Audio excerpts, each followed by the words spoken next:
Good afternoon guys. आज हम लोग टेंस का फ्यूचर टेंस देखेंगे और पिछले दिन हम लोग प्रेजेंट, पास्ट, इनके चारों, प्रेजेंट के चारों और पास्ट के चारों भेद को हम लोग देख चुके थे। आज हम लोग देखेंगे फ्यूचर टेंस में। सबसे पहले तो हम लोग ये जान लें कि फ्यूचर टेंस में जो वाक्य होते हैं वे यह सूचित करते हैं कि भविष्य में क्रिया होने वाली है। जैसे मैं पढ़ूंगा, वह जाएगा, सीता खाएगी, वे लोग आएंगे, आप लोग फुटबॉल खेलेंगे, हम लोग पढ़ने के लिए जाएंगे। इस तरह के वाक्य होते हैं। जैसे वे जा रहे होंगे, हम लोग जा चुके होंगे, वे लोग 2025 से यह काम करते रहेंगे। इस तरह के वाक्य होते हैं। तो फ्यूचर टेंस के चार भेद होते हैं। सिंपल फ्यूचर टेंस, जिस हिंदी वाक्य की क्रिया के अंत में गा, गे, गी इत्यादि लगा हुआ रहता है उसे हम लोग सिंपल फ्यूचर टेंस का वाक्य कहते हैं। जैसे मैं जाऊंगा, वह आएगा, राधा नाचेगी, तुम लोग खाओगे, हम लोग पढ़ेंगे। अब इस तरह के जो वाक्य होते हैं उनका ट्रांसलेशन हम कैसे बनाएंगे इसको देखेंगे। इसका स्ट्रक्चर हो जाएगा सब्जेक्ट प्लस शैल या will plus V1 plus object. एक बात हम लोग जान लें कि शैल और विल का प्रयोग जहां कहीं भी होता है उसके बाद हमेशा वर्ब का पहला रूप ही आता है। शैल का प्रयोग कहाँ होता है? तो आई और वी के साथ शैल का प्रयोग होता है और रेस्ट जितने इधर बच गए सबके साथ विल का प्रयोग होता है। जैसे आई शैल गो, वी शैल गो। इसके बाद जितने इधर बच गए, you will go, you will come, he will read, she will run, they will play cricket. तो इस तरह के जो भी वाक्य होते हैं उसमें शैल और विल का प्रयोग करके हम लोग V1 का प्रयोग करते हैं। इसी का अब एक चीज और भी जान लें हम लोग कि जहां निश्चितता का बोध हो, जहां सर्टेनिटी का बोध हो, जहां प्रॉमिस का बोध हो, थ्रेटनिंग का बोध हो, वहां पर इसके जस्ट उल्टा प्रयोग होता है। जहां सामान्य स्थिति में शैल का प्रयोग होता है वहीं निश्चितता की स्थिति में, प्रॉमिस की स्थिति में, थ्रेटनिंग की स्थिति में विल का प्रयोग होता है। जैसे आई के साथ सामान्य रूप में शैल का प्रयोग होता है तो निश्चितता के अर्थ में उसी में विल का प्रयोग होता है।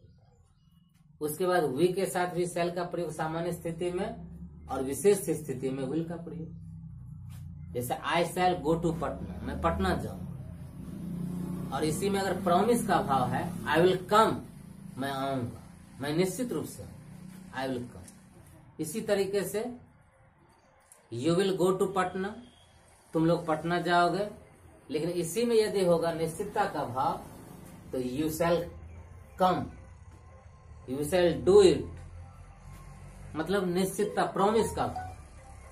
तो ही सी इट के साथ सामान्य स्थिति में विल का प्रयोग और विशेष स्थिति में शैल का। इसी का अगर हमको निगेटिव बनाना तब हम लोग बनाएंगे सब्जेक्ट प्लस शैल या विल और इसी में नॉट लगा देंगे। उसके बाद V1 का प्रयोग, उसके बाद ऑब्जेक्ट का प्रयोग। जैसे मैं पटना नहीं जाऊंगा, I shall not go to Patna. वे लोग दिल्ली नहीं जाएंगे, they will not go to Delhi. अब आजकल जो मॉडर्न ग्रामर है उसमें लगभग हर जगह विल का ही प्रयोग किया जा रहा है जो प्रचलित हो रहा है। तो खैर उसकी बात अलग है, लेकिन जो ग्रामेटिकल रूल्स हैं उनके बारे में हम लोग जान लें। इसी में अगर इंट्रोगेटिव बनाना है तो शैल और विल पहले आ जाएगा और उसके बाद सब्जेक्ट, उसके बाद V1, उसके बाद ऑब्जेक्ट। क्या मैं पटना जाऊंगा? शैल आई गो टू पटना। क्या तुम लोग दिल्ली से आओगे? Will you come from Delhi?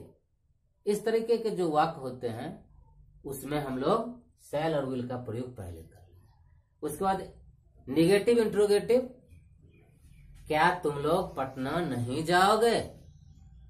तो will you not go to Patna.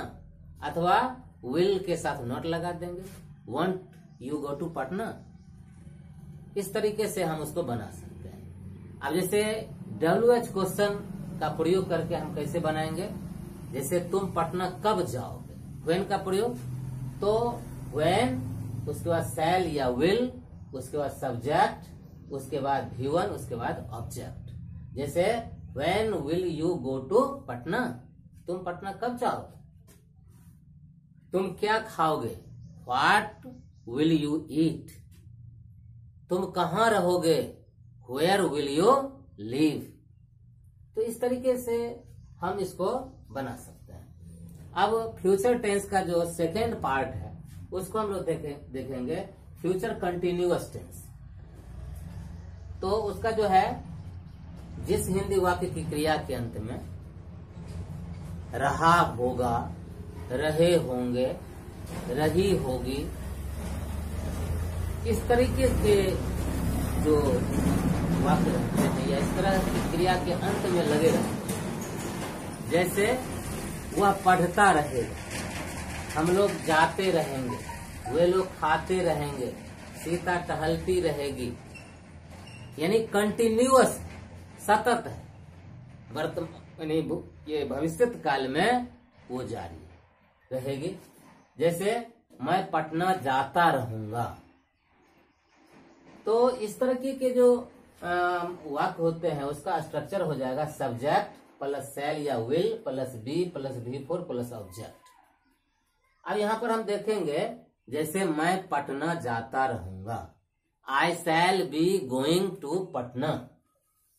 यहाँ पर आई सब्जेक्ट हो गया, शैल, उसके बाद बी लग जाएगा, आई शैल बी। अब वर्ब का चौथा रूप यानी V1 में ING लगेगा, I shall be going to Patna, मैं पटना जाता रहूं। वे लोग आते रहेंगे, दे विल बी कमिंग। इस तरीके के वाक्य बन जाएंगे। अब जैसे इसका हमको निगेटिव बनाना है तो सब्जेक्ट प्लस शैल या विल और उसके बाद नॉट यहीं लग जाएगा, उसके बाद B plus V4 plus object. जैसे मैं पटना नहीं जाता रहूंगा, I shall not be going to Patna. वे लोग दिल्ली नहीं जाते रहेंगे, they will not be going to Delhi. इस तरीके से इंट्रोगेटिव इसी का बनेगा। इसी का इंट्रोगेटिव जो है वो कैसे बनेगा, तो अब जैसे मान के चले कि विल और शैल पहले आ जाएगा, तो विल, जैसे क्या हम लोग पटना जाते रहेंगे, तो will we be going to Patna. क्या वे लोग आम खाते रहेंगे, will they be eating a mango. क्या तुम लोग पढ़ने के लिए विद्यालय जाते रहोगे, तो will you be going to school to read. इस तरीके से बन जाएगा। इसी का निगेटिव इंट्रोगेटिव बन जाएगा, तो शैल और विल पहले आ जाएगा, फिर सब्जेक्ट आ जाएगा, नोट आ जाएगा, बी आ जाएगा, V4 आ जाएगा, ऑब्जेक्ट आ जाएगा। क्या मैं पटना नहीं जाता रहूंगा, shall I not be going to Patna. क्या तुम लोग क्रिकेट नहीं खेलते रहोगे, will you not be playing cricket. इस तरीके से हो जाएगा। अब यहाँ पर कुछ वर्ब से कुछ स्थिति है ऐसी जिसमें कंटिन्यूअस टेंस नहीं होता है, चाहे वो प्रेजेंट कंटिन्यूअस टेंस हो, चाहे पास्ट कंटिन्यूअस टेंस हो, चाहे फ्यूचर कंटिन्यूअस टेंस। तो कुछ ऐसे वर्ब्स होते हैं जिसमें कंटिन्यूअस टेंस नहीं होता है, उसको हम लोग जान लें। उसका एक शॉर्ट फॉर्म आप लोगों को याद रखने के लिए हम देते हैं एक शॉर्ट फॉर्म। उसका शॉर्ट फॉर्म याद रख लीजिएगा, GFPPP। उसको याद रखने के लिए GFPPP आप याद रखेंगे और आपका शॉर्ट फॉर्म याद हो जाएगा। जी से क्या होगा, वर्ब्स इन जनरल। कुछ ऐसे वर्ब्स होते हैं जैसे अपीयर, प्रकट होना। इसमें जैसे वह प्रकट हो रहा है, ऐसा नहीं हो सकता, ही इज अपीयरिंग नहीं हो, ही अपीयर्स। उसका कंटिन्यूअस टेंस नहीं होगा। सीम लगना, ऐसा लग रहा है, इट सीम्स होगा, इट इज सीमिंग नहीं होगा। लुक मैं देखना, ही लुक्स हो सकता है, ही इज लुकिंग नहीं। मतलब सामान्य स्थिति में अफेक्ट मीन्स प्रभावित करना, प्रभाव डालना, अफेक्टिंग नहीं। इसके बाद एफ से verbs expressing feelings of a state of mind, यानी ऐसी क्रियाएं जो हमारे मस्तिष्क के कुछ फीलिंग्स व्यक्त करते हैं, जैसे लाइक, इसमें हम कंटिन्यूअस नहीं बना सकते हैं। बिलीव, इसका कंटिन्यूअस नहीं होगा। लव, वह प्रेम करता या प्रेम कर रहा, ही लव्स हो, ही इज लविंग नहीं हो, क्योंकि प्रेम एक ऐसी चीज है जो ऐसा नहीं है कि अभी हो रहा है और कल नहीं होगा या नहीं था कल। मतलब अचानक प्रेम नहीं होता, प्रेम अचानक नहीं, तो इसलिए लविंग नहीं। तो love, adore, want, wish, desire, hate, agree, trust, इसमें कंटिन्यूअस नहीं। फिर पी से verbs showing पोजेशन, अधिकार दिखाने वाली जो क्रियाएं हैं उसमें आयन मतलब उसका कंटिन्यूअस नहीं, क्योंकि अधिकार एक दिन में नहीं होता है, तुरंत हुआ तुरंत खत्म, ऐसा नहीं हो सकता है। जैसे बिलोंग, जैसे वह मैं आई बिलोंग टू खोकसाहा, मैं खोकसाहा का निवासी हूं। I am belonging to Khoksaha नहीं हो। तो belong, have, possess, contain, on, consist, ये सभी ये verbs showing पोजेशन है। फिर है पी से verbs ऑफ परसेप्शन, कुछ ऐसी क्रियाएं हैं जो परसेप्शन में, जैसे सी मीन्स देखना, ऐसे नजर उठाए और देख रहे हैं। ऐसा नहीं है कि अभी हम देख रहे हैं और फिर जो है सो देखना हमारा, जब तक आंख खुली है हम देखते रहेंगे। तो ही इज सीइंग नहीं होगा, हिज। तो इस तरह से इसका जो है सी, जैसे मतलब सी है टेस्ट है स्वाद लेना, स्मेल है सूंघना, हम ऐसे भी सूंघते रहते हैं। ईयर में सुनना, कान खुली है सुन रहे हैं, इसका हम लोग कंटिन्यूअस नहीं कर सकते हैं। प्रीफर, प्लीज, नोटिस, रिकॉग्नाइज, इसका कंटिन्यूअस नहीं। फिर है पीपीएस, एस में है verbs ऑफ थिंकिंग प्रोसेस, सोचने का जो तरीका है, जैसे mean, mind, think, know, remember, suppose, इसका कंटिन्यूअस नहीं होता। लेकिन कुछ विशेष स्थितियों में जब इसका अर्थ थोड़ा सा बदल जाता है या दूसरे स्वरूप में क्रिया से हटकर के प्रयोग अगर होता है, तभी इन स्थिति में आईएनजी का प्रयोग होता है, लेकिन उसका कंटिन्यूअस नहीं माना जाता। अगर हैव का अर्थ अधिकार होना है तो हैव में आईएनजी का प्रयोग नहीं होगा।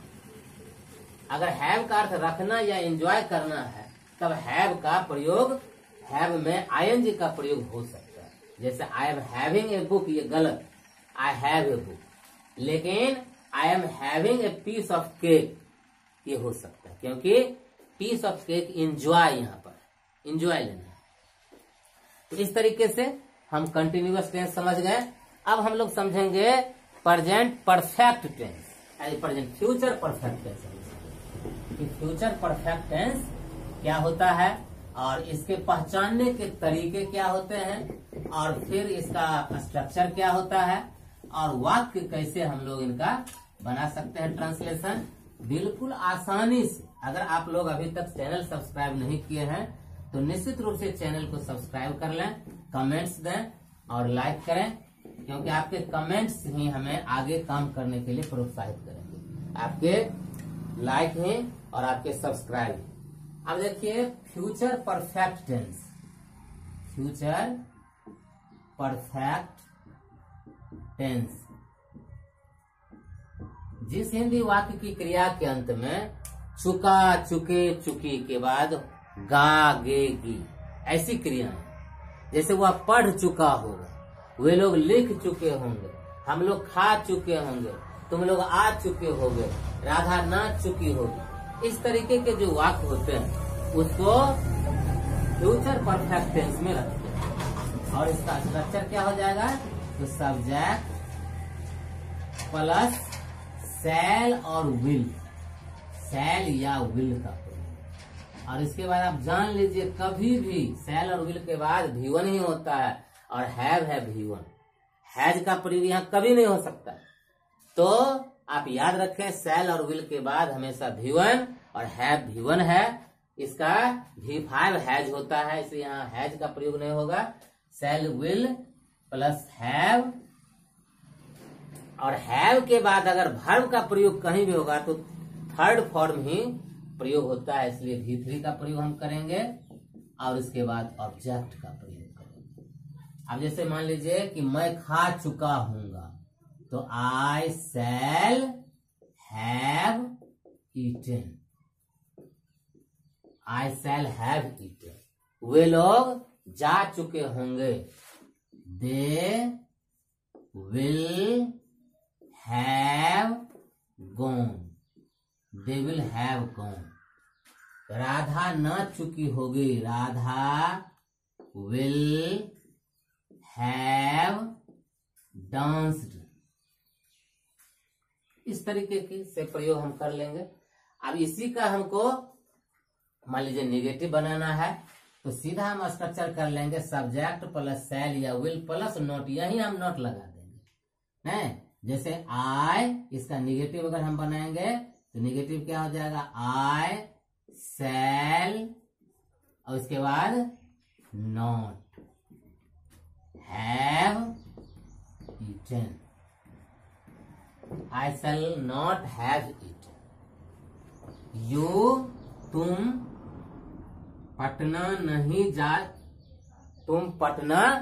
नहीं जा चुके होगे, तो you will not have gone to Patna.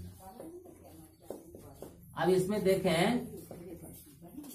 अगर इंट्रोगेटिव होगा तो इंट्रोगेटिव के लिए क्या करेंगे, जैसे शैल का प्रयोग पहले कर देंगे, शैल, उसके बाद I have eaten, shall I have eaten, क्या मैं खा चुका हूंगा।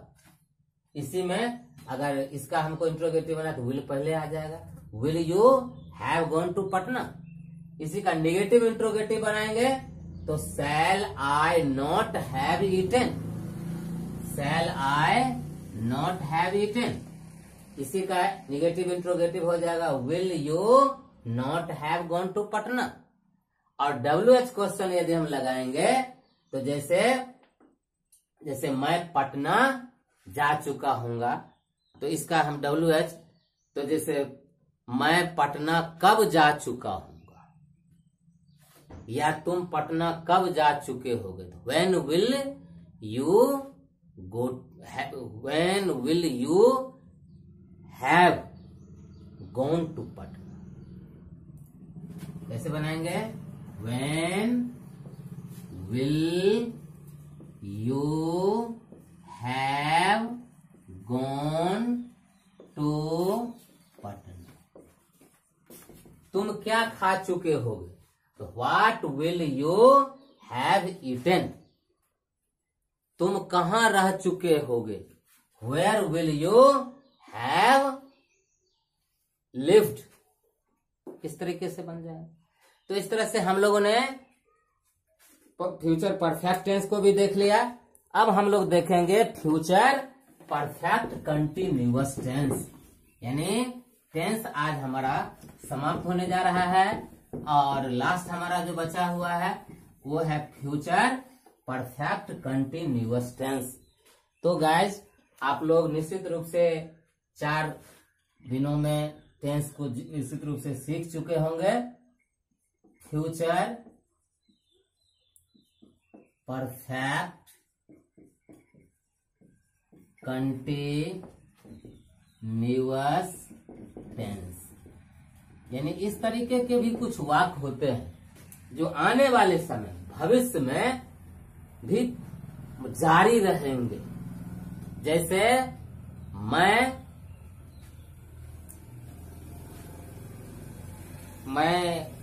आज रात 9 बजे से फिल्म देख रहा हूंगा।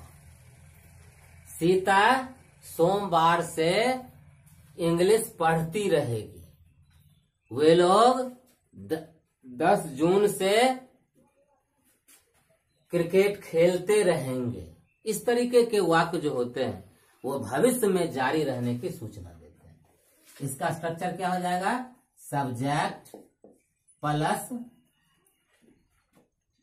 शैल या विल प्लस हैव, निश्चित रूप से, और बीन, यहाँ हैज का कभी प्रयोग नहीं होगा, plus V4 plus object plus for या since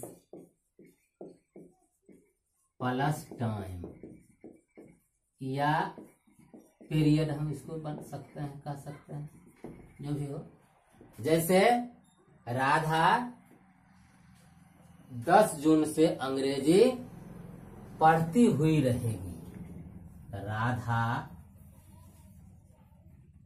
will have been reading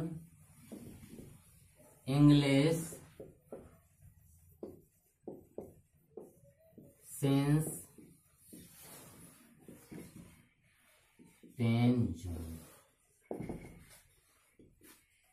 वे लोग 2 वर्षों से क्रिकेट खेलते हुए रहेंगे। तो दे will have been playing cricket for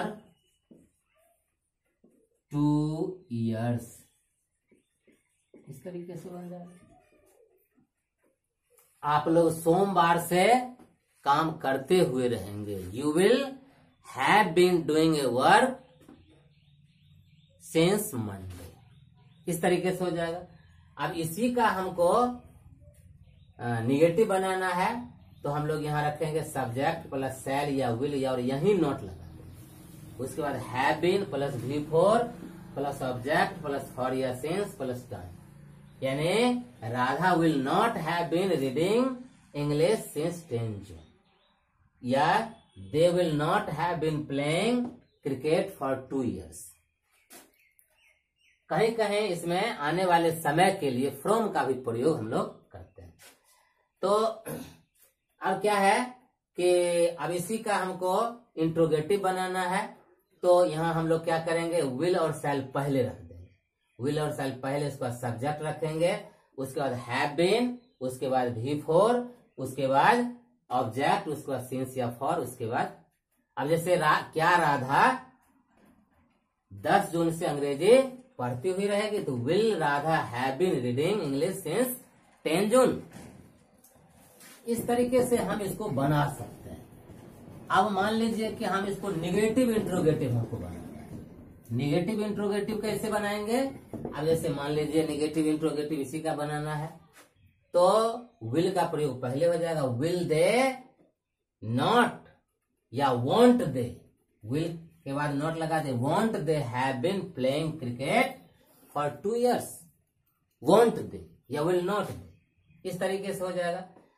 तो अब जैसे व्हेन, व्हाट, वेयर का भी प्रयोग अगर करना चाहेंगे, तो WH क्वेश्चन यानी व्हाट, व्हेन, वेयर पहले लगा देंगे, उसके बाद विल और या शैल लगाएंगे, उसके बाद सब्जेक्ट लगाएंगे, फिर हैव बीन लगाएंगे, फिर V4 लगाएंगे, फिर ऑब्जेक्ट लगाएंगे, फॉर या सिंस लगाएंगे, टाइम पीरियड लगाएंगे। जैसे वे लोग कब पटना से आते हुए रहेंगे। When will you come from Patna? When will you have been coming from Patna? When will you have been coming from Patna? इस तरीके से बन जाएगा। तो आज हम लोगों ने इस टेंस को सीख लिया, और निश्चित रूप से आप सभी 4 दिन हमारे साथ रहे, और मुझे आशा है कि मैंने जो मेहनत की, इसका उद्देश्य था कि आप सभी लोगों को बिल्कुल सहज और सरल भाषा में टेंस की जानकारी देना, क्योंकि इंग्लिश सीखने के लिए टेंस को सीखना बहुत जरूरी है। और जिसने टेंस सीख लिया उसने लगभग 75% इंग्लिश सीख चुका होता है। और सही अगर तरीके से कहा जाए तो अभी जो किताबें लिखी गई हैं या और भी बहुत सारी ऑडियो और वीडियो हैं, उसमें जो बहुत सारी चीजें हैं जिनको स्पष्ट नहीं किया जाता है और उसको सरल भाषा में बहुत कम ऐसी ऑडियो वीडियो हैं या किताब हैं जिसमें स्पष्ट किया गया है, स्पष्ट किया जाता है। इसलिए बच्चों को काफी दिक्कत होती है। आप लोगों को परेशानी से बचाने के लिए हम लोगों ने इस वीडियो को तैयार किया। 4 वीडियो का ये सीरीज है, पार्ट 1, पार्ट 2, पार्ट 3, पार्ट 4। आप लोग निश्चित रूप से चारों सीरीज को देखेंगे और बारी बारी से देखेंगे, बार बार देखेंगे, निश्चित रूप से आपका टेंस क्लियर हो जाएगा। तो आप सभी को वीडियो अंत तक देखने के लिए बहुत बहुत आभार, बहुत बहुत धन्यवाद। अभी तक अगर आप लोगों ने चैनल को सब्सक्राइब नहीं किया है तो चैनल को सब्सक्राइब करें, चैनल को लाइक करें, कमेंट्स करें। आपका सब्सक्रिप्शन, कमेंट्स और लाइकिंग हमें और भी ज्यादा प्रोत्साहित करेगा। और आगे का जो वीडियो है उस वीडियो में मैं आप सभी को वॉइस के बारे में बताऊंगा। वॉइस क्या है, उसको कैसे हम लोग चेंज करते हैं। तो आप सभी को बहुत बहुत धन्यवाद। बहुत आप लोगों ने इसको गौर से देखा और लास्ट तक देखा। आप बहुत बहुत आभार आपके प्रति। एक बार फिर से आप इस चैनल को सब्सक्राइब करें, लाइक करें, कमेंट्स करें। धन्यवाद।